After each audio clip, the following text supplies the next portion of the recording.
জাকির ভাই কেমন আছেন? ভালো। খাওয়া দাওয়া করছেন? রোজা রাখেন নাই? এটা কোনো কথা নেই। আল্লাহ আপনারে এতটুকু পর্যন্ত সুস্থ করে রাখছে, রোজা রাখবেন না? রাখমু রাখবেন ইনশাল্লাহ। ইনশাআল্লাহ। আচ্ছা, এখন কি অবস্থা? বালা ভালো আছেন? আগ থেকে ভালো? শরীরে কোথাও ব্যথা করে এখন? করে কোথায়? এটা আচ্ছা, আগের থেকে বেশি না কম? কম। কম। আসসালামু আলাইকুম, কেমন আছেন সবাই? ওকে চিনতে পেরেছেন আপনারা? ওর নাম হচ্ছে জাকির। গত মাস 2 মাস আগে ওকে নিয়ে একটা ভিডিও করেছিলাম রাতের বেলায়। তখন তার অবস্থা খুবই জটিল ছিল। সে মানসিক প্রতিবন্ধী।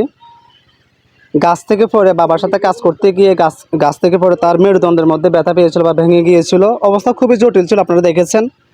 তাকে চট্টগ্রাম মেডিকেল কলেজ হাসপাতালে নিয়ে গিয়েছে, সেখান থেকে তাকে চিকিৎসা দেওয়া হয়েছে। তো আমরা আপনাদেরকে বলেছিলাম যে তাকে আর্থিক সহযোগিতা করার জন্য। তো আপনারা দয়া করেছেন, আপনাদের দয়া সহযোগিতায় আল্লাহর রহমতে জাকির আজ এ পর্যন্ত সে বাড়িতে এসেছে এবং বিছানা থেকে হুইল চেয়ারে বসেছে।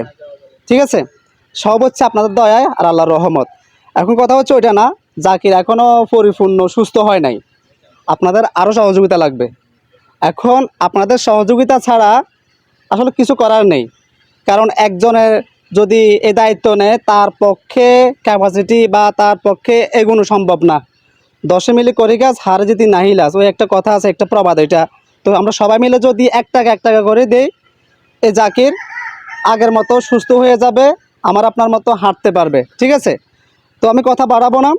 গতবারের যার নাম্বার দিয়েছি, আনোয়ার চৌধুরী ভাইয়ের নাম্বার, স্ক্রিনে আপনারা সেই নাম্বারটা দেখতে পাচ্ছেন। তো আপনারা যারা জাকিরের চিকিৎসার জন্য সহযোগিতা করবেন, সেই নাম্বারে যোগাযোগ করে শিওর হয়ে তারপরে আপনার সামর্থ্য অনুযায়ী সহযোগিতা করবেন। তো সব ভালো থাকবেন, জাকিরের পাশে আপনারা দাঁড়াবেন। আসসালামু আলাইকুম।